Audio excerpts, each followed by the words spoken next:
All right, it's a little crooked, but it'll be all right. So what's going on, everybody? Back this week. This week I got Mr. Walker Kelly with Clarkshill Taxidermy, and just wanted to also say happy birthday. I do appreciate it. Yeah, I just until this very moment I had forgotten to wish you a happy birthday since I got up here. So Perfect timing. I know, perfect timing. Even Drake's wishing me a happy birthday. I know. Come on, buddy. But yeah, so I wanted to come up here because this man's really got it going on. I'll make some videos and some reels and upload some pictures here at some point in the next few days. Let y'all see some behind the scenes stuff. But I'm gonna tell y'all right now, I don't care where you're at. If you want to get an awesome mount, this is the place to come to. It's over in Edgefield, South Carolina, off of number 1 highway. Yes, sir. Yep, right off of Martintown Road. Martintown Road. So definitely something to consider. But yeah, man, I was just wanting to let everybody hear about everything and kind of give a little background on yourself if you want to start there, and then Yes, sir. Go ahead. You go. Yes, sir. Thank you for having me. You're first welcome. of all. So I just turned 25. Been doing taxidermy for 4 years full time, about 7 or 8 part time. Learned it from my dad here, and yep, been an avid hunting, fishing, outdoorsman. Always just enjoy getting out and outdoors and making connections with people and guys like you, and just that's where the passion behind wanting to make this a full time business and work on customers' trophies. I got you, which that leads into what I was actually going to ask next was kind of what kind of got all this going and when. So I would say, I think it was back in 2013, 2014. Me and my sister had a record year, as they would say. I had killed my biggest buck. My sister caught a really nice fish. We had a couple ducks in the freezers, and my dad was kind of like a little overwhelmed with how much stuff we had at one time. So he was like, man, I think, I'm just going to give this a try. Just as a hobby, we can practice on our own stuff. And he found interest in doing it. And since then it's led on to be a really big thing. Yeah, I can see that. As I look around, I can see that. Yeah. It's nice in here, y'all. I'm telling you, wait till you see all this stuff. But, so yeah, man, did it kind of, did y'all kind of start out then with just like a little old shed or in the garage type of deal and a few tools? It was very, very minimal at the starting point. Yeah. We'd have to, every little extra money we'd make going out cutting grass or pressure washing, trying to save up a little extra money to place another order for some forms, and just the passion just kept feeding it. And through some of my buddies, they were supporting, like, hey man, like your stuff's starting to look a lot better than it used to. And they're like, they started really confidence level. They started boosting the confidence, and which has really helped just get it to where it's at today. And that's where it kind of started. I got you. Yeah. And then a few tools here and there because I've been in your shop in there. Y'all got all kind of different gadgets and tools, and we got a lot now. But when we first started, it was just number 11, just scalpel blade and just some work gloves, and we just started going to town, skinning it, trying stuff, learning the hard way, things to do and things not to do on our own personal stuff. Now that we're leaning into technology so much nowadays, I got to ask, so at any point did y'all learn anything from watching like YouTube videos on some of this stuff, or just all hands on? Yes, both? Sir. I'd say it was a good mix of both. Okay. Yes, sir. Because I know everything's on YouTube now. Oh man, yeah, a lot on YouTube, and we'd like, especially starting out with like the DIY skull mounts and turkey fans. A lot of the YouTube was a good a source to learn how to do that, and then watch, so kind of mimic it. Watch it and try to mimic, and just mirror the image of it. Yeah, it just kind of it started sticking, and now we've and by no means do we know everything there is to know, but always love seeing the reels and TikToks and YouTube just to learn more. I just learn even more. Yeah, any kind of business you're in, if you're not learning at least something every day, you're falling behind, I think, because there's always something to learn. I feel like, even if it's the most minute little thing. That's true. Something to make you faster or more proficient. exactly. So. And the industry of that is really starting to change more, and I'm thankful for it. It's a lot more easy access to it now than it seemed like back in the day. Yeah, so. For sure. And man, as I look around, you got a lot of stuff going on. So tell everybody about what all you got going on besides just mountain animals and stuff. Like I said over there, with the bow ties for tuxes. Yeah. Feather bow So tell everybody about what you got. Yeah. So we have gotten some questions from customers about doing some feathered art, whether it be bow ties for their kids' proms or like earrings for women, feathered earrings. A lot of the feathered art displays is another way to display your trophy, as well as not take up a super lot of space on the wall. So that's true. And yeah, not everybody's able to convince their wife to let them hang a big deer or turkey. So I understand. So we're catering towards some of that as well. For sure. And to get, even more women and stuff in the outdoors and involved. And I mean, even if it's just making, like you said, earrings and stuff like that. I mean, that's really cool. It is neat. Out of turkey feathers?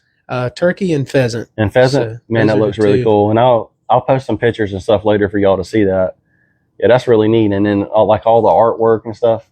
So how did all that kind of start? All this? So yeah, a lot of this just through, I think a lot of it was through the Cricut machine. We'd just find the designs and just buy the rights to the printouts. Yeah. And then once we paid for those, we'd punch it out on a Cricut machine and then stack some feathers behind it and do an overlay.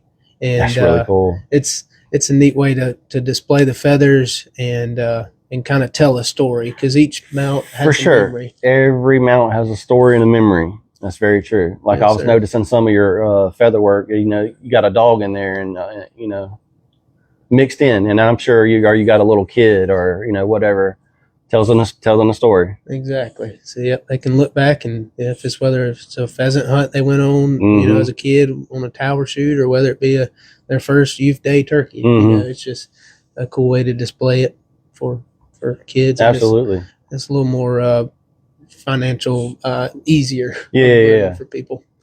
Now, do y'all get mounts from all over the country, or how? We do get them a lot of surrounding states, North Carolina, Florida, some Georgia stuff. We get all up from Illinois, Kentucky, Kansas. A lot of whitetails. Do people drive them down here?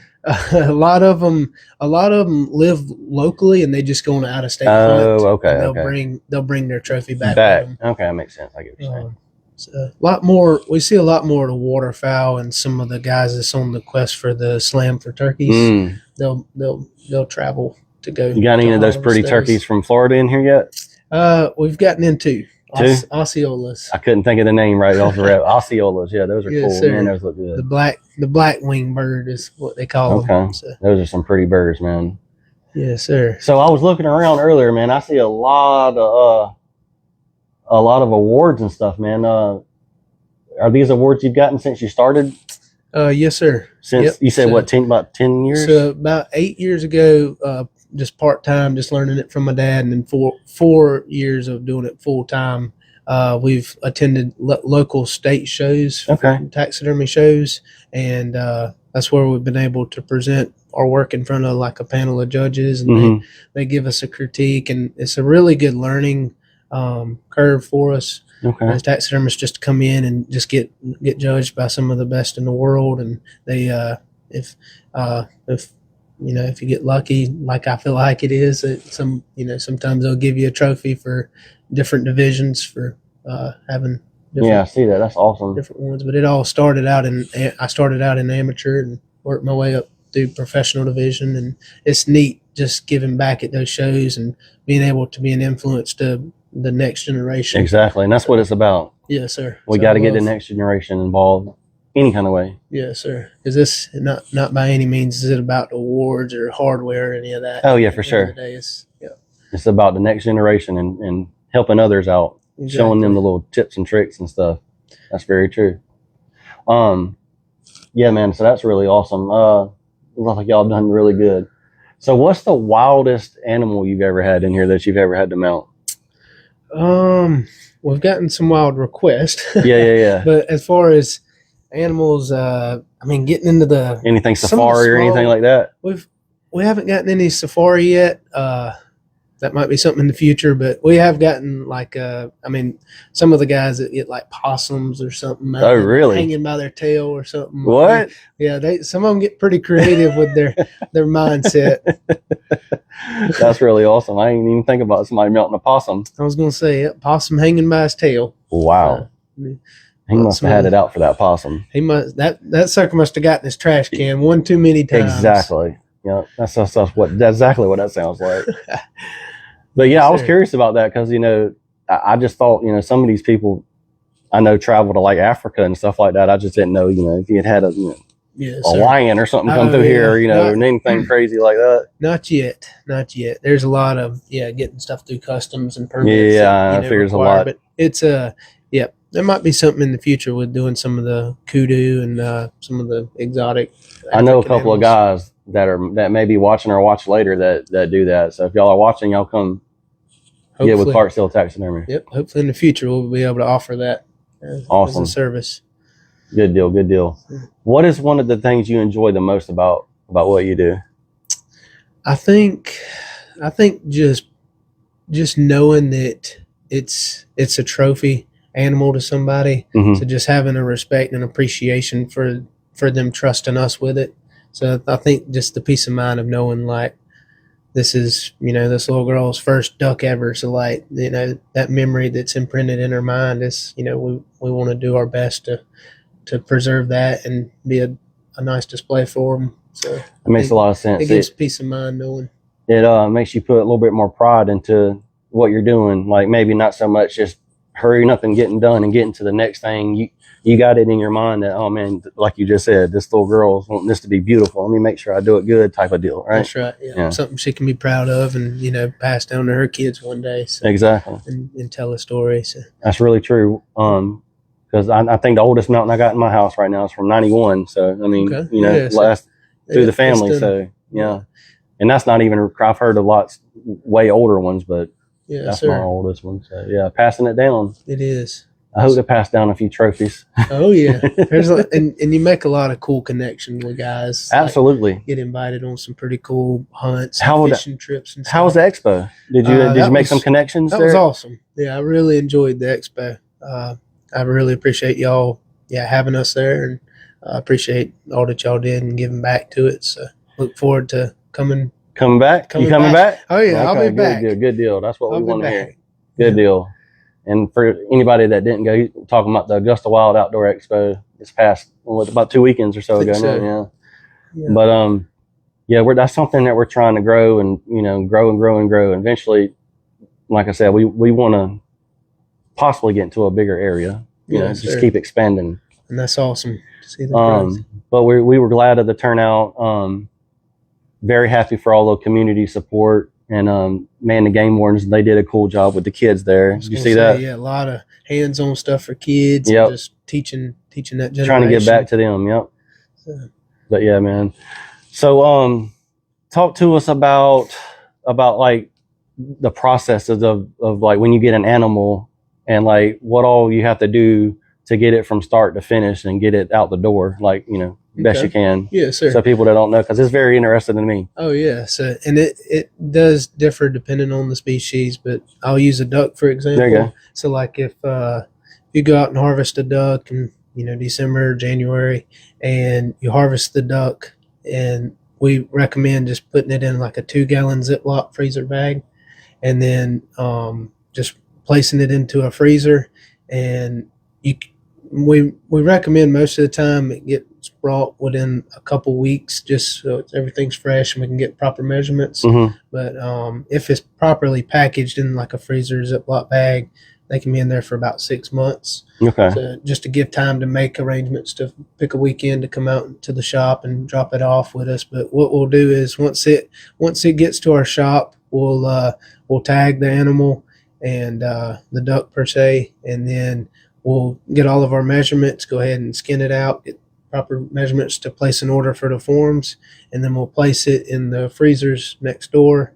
And whenever the materials get here, we'll pull the bird out, work on it some more, getting the skin fleshed properly and get the quills cleaned, all the oils and fats removed, and then we'll wash them really good, and then dry them, and then set aside time to assemble it. I got you. And during that meantime, we're interacting with the customer, making sure they're still on board with the pose desired, make sure, there was no changes in that. And then we proceed with getting it mounted. So, and a lot of guys ask me, it's like, man, why does it take, past a year to get something mounted? And it's not as much of just, it's so much at one time, all the animals, because it's seasonal. Mm-hmm. So if it wasn't seasonal, then it would, it'd be a little spread more, out. It'd be spread out, but getting all of it at one time is, it's a lot coming through. So you pretty much got from South Carolina in August deer, Yes, sir. all the way to what, April, May from turkeys? So turkeys, yep. It's so you only have a couple months there free where it's and then the summer is our busiest time to catch up on the backlog. To then it all starts again. And then it's a vicious cycle. It just keeps rolling around. All starts over again. Thankfully, a lot of our customers are patient and understanding that it takes time, because it's something that you wouldn't want to be rushed. For sure, quality over quantity. That's it. And that's what I was going to stress to everybody that's never used y'all before, that might want to try different taxidermy. Is it looks like y'all have amazing quality and really take your time on stuff. So that's really awesome. I've seen a lot of new ducks I've never seen before in here, like the pink-footed ducks. What'd you say those was? Yep, the black belly whistling ducks. Black belly whistling ducks. That's pretty neat. Got some of those in here. Canvasbacks, redheads. Redheads. Which one's a redhead? The one in the middle? Yep, that one right there. Oh, it's beautiful. There's a lot of them. There's so many. That's the neat thing about the waterfowl. And I'd say if there was one that we particularly specialize in, waterfowl and turkeys, and it's just seeing the variety of different colors and stuff on the feathers. So. Have you seen some different colored turkeys? Because I posted a picture recently on my page of like one that was like very cinnamon looking colors on it. Have you ever seen something like that come through? We've had one like it was like a red, kind of a red Eastern, and they even had like a little bit of a smoke phase to really? it. So like that's really cool. We do get some that are they get there's some different hybrid turkeys out there running around, and I've had one message about a solid white turkey. And that was my next question, actually. So, I'm not sure whether they're going to go through with it or not, but that would be getting pretty exotic as far as the subspecies of turkeys that we can see. Yeah, you need to make some pictures of that when you get it. When we get that, that'll be on there for sure. Have y'all done like pretty much anything mountain wise, like bobcat? I mean, just like random stuff, bobcats, small anything, game, fish. We've done just about all of it. All of it, and then as we've noticed some picking up more than others, then we cater towards that. I got you. So, well, anybody needing a turkey done here soon to get your turkey, this is the place to go. Clarkshill Taxidermy. Talk to everybody about the turkey. So is a turkey mount easy to do, hard to do? I've got roughly 22 hours in a full body turkey. 22 hours, so, and 22 like hours an average for each one. Yes, sir. And that's broken into the different categories of like you just went through, and all that. Went through measuring and all that, but yes, it is spaced out. But and there's other options as far as turkey mounts, like the full bodies. Those are a really nice way to display them. But the fan mounts, where it's the beard, spurs, and the fan, we can do those just about any display for turkeys. There you go. And y'all got like the pedestal, like what would that be called over there that's on? Pedestal? So that's a pedestal mount. Pedestal mount? Okay. Yes, sir. So that they're able to display that in their house, where, if they're traditional 8-foot ceilings or something, if the turkey was getting maybe, instead of just pushing it up into the wall or something, they want to display it in their, in the living room or something. Yeah. So I gotcha. There's some pretty creative ways to display them through pedestal mounts. And that's really interesting. I know, like I said earlier, y'all see on all the pictures I took, but they do some different duck mounts that's very unique, that I'm looking all around and seeing. It's really beautiful. Something else I seen today, like I was talking with Walker, was that deer over here that I'm going to post a picture of with the Oh yes, showing. What is that called again? that newer form. Is it a name to it or no? It's called a Ridge Runner. Ridge Runner. Ridge Runner. It's a Gene Smith deer form. It's a newer form. So pretty much it shows like some of the arm coming down right in the shoulder. Yes, sir. It shows a really deep brisket, and then the legs tubed. So it gives it that really 3D effect to it. It does. It looks really good. I took a really good close-up picture of it later to post for everybody to see that too. So what kind of goals do you have? Do you have any like long-term goals, short-term goals for this place or the company? We do plan on as the continued business comes through, we do plan on expanding with just hiring on some more helpers and just being able to get customers' trophies back in a reasonable time frame for them. And we don't ever anticipate on having to go up on prices on people. We try to be reasonable, and depending on how inflation goes, that just kind of depends on the year. But, so we do plan on growing in that area and just giving back to the community, going to events, just kind of just giving back the opportunity to other people. For sure. Through it. For sure. There's definitely enough stuff to mount around here. Man. So I mean there's a market for more taxidermists out there, and the up and coming people that might be in high school right now watching, like, man, this, I might want to be a taxidermy. Sure. I mean, if you love the outdoors and love getting your hands on animals. Exactly. Yep. Yeah, you just gotta jump in there and start trying it, and we could potentially in the future maybe offer some classes, some hands-on experience. Just to Kelly taxidermy classes. I don't know about that quite yet. Maybe if we get caught up a little bit, we'll try to do some of them. Get the headspace, but yes, sir. Well, yeah, you fixing to become a daddy, so yeah. I was gonna say, I got a lot of stuff going on and parts moving. So that's right. Yeah, girl dad. So I'm gonna need all the advice I can get from you. Yeah, get with me because I can tell you a bunch of it. So it's nothing like being a girl dad. I'll tell you that, man. You'll love it. They'll steal your heart, buddy. Oh yeah, we're excited. Woo, they'll steal your heart. I've been called a softie, and so sometimes I can be too much of a friend and a softie to her because it's just a little girl, man. So it's like it's hard to get firm or something. Yeah, man. I struggle with that a lot, man, because that's my baby girl. But looking out. It's a balance. You gotta. Yes, sir. Yeah, but that's the best thing in the world, man. Definitely changed my life. So we're looking forward to it. Yeah. Hopefully, one day she'll be in here and can help check in customers and maybe do some of the feathered arts, earrings and stuff. Make this a whole family thing. Try to keep it. Try to keep it going. That's exactly right. What do you want to talk about? Any of the price packages or anything on here today about different animals or anything like that? Did you? So other than just we plan on sticking to our same prices as last season.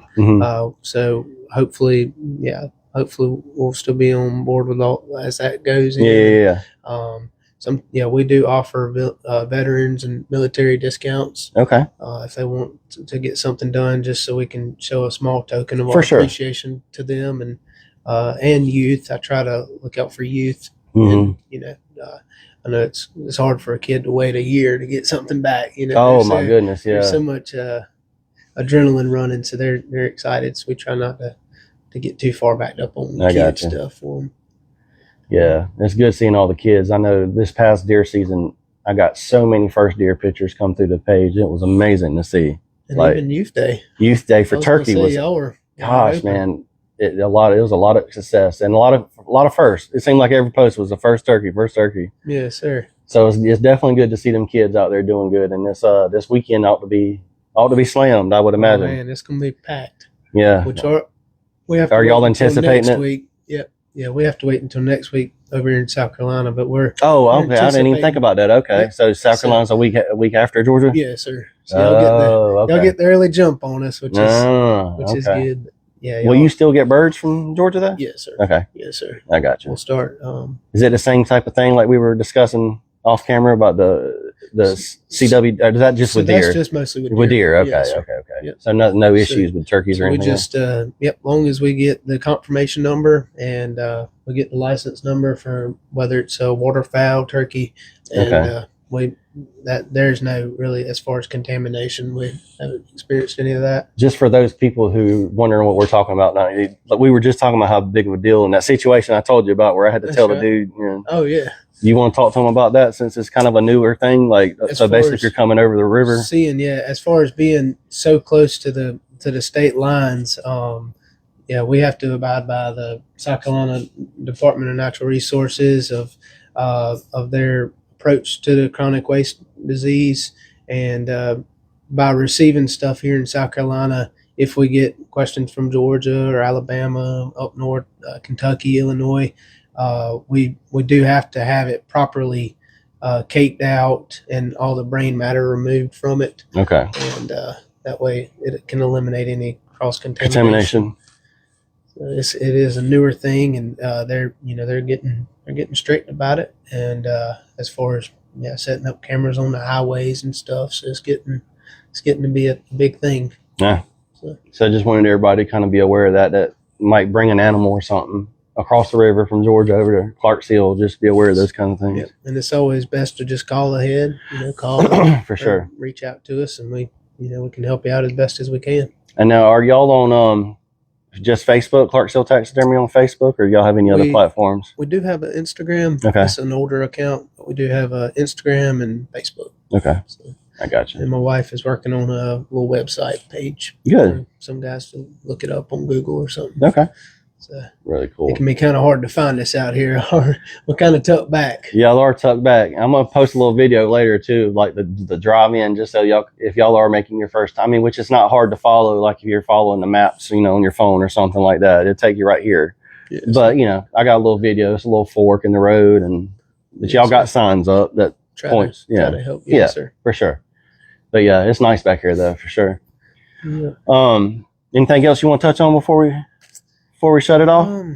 Trying to think, man. I want to make sure I covered everything for you. I think we covered a lot. I'm sure there'll be a lot more in the future to cover.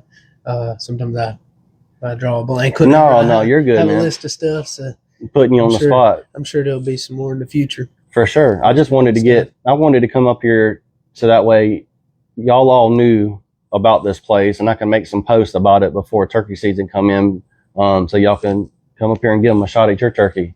All my Georgia folks, and then like he was saying, next weekend in South Carolina, so he's up here next to Clarkshill Lake, not far from 10 minutes, 15? Yeah, about 15 minutes. About 15 minutes from Clarkshill Dam, so not far. It's not too bad of a drive. It's a hop, skip, and jump from anywhere around the CSRA, I would imagine. So definitely look them up and give them a call. Well, hey man, I really appreciate it. I just I enjoyed it, and I wanted everybody to know about you, and hopefully they enjoy all these pictures and stuff I posted this place, because I was impressed. I couldn't even start talking about anything else when I came in. When I first came in, I was oohing and ahhing about all the animals and trophies and everything. I do appreciate the compliments. No, you're good, man. Thank you for coming out thank you. Yeah, we enjoyed having you here. I appreciate it. Look forward to working together. We're going to have some of your merchandise in our shop. If anybody wants to buy some of your stuff here, we'll have it displayed. Yep. And, we look forward to seeing everybody. Hope everybody has a safe and safe season. Yeah, for sure. And have success. Yep. So, and make sure to call Clarkshill Taxidermy. And I appreciate having you on, brother. I appreciate you. And we'll stay in touch, and maybe we can have a little partnership in some kind of way. Most definitely. At some point. Get you to score some deer and stuff. Score some deer in the future. That's exactly right. That's another subject. Yeah, exactly. So yeah. There'll be more. It'll be more for sure. Yeah. But he's talking about July, the whole Buckmaster scoring thing. I'm gonna become a Buckmaster scorer, and there's a few others that's interested too. So, and that's just another thing that we need more of, is some scorers on Buckmasters, so that way you get your deer scored. So you bring it here, drop it off if you want it scored, let them know. You'll call one of us. So yes, sir. It'll all work out. Well, all right, then. Well, I appreciate it, man. Thank you. Go ahead and cut it off. Yep, enjoyed it.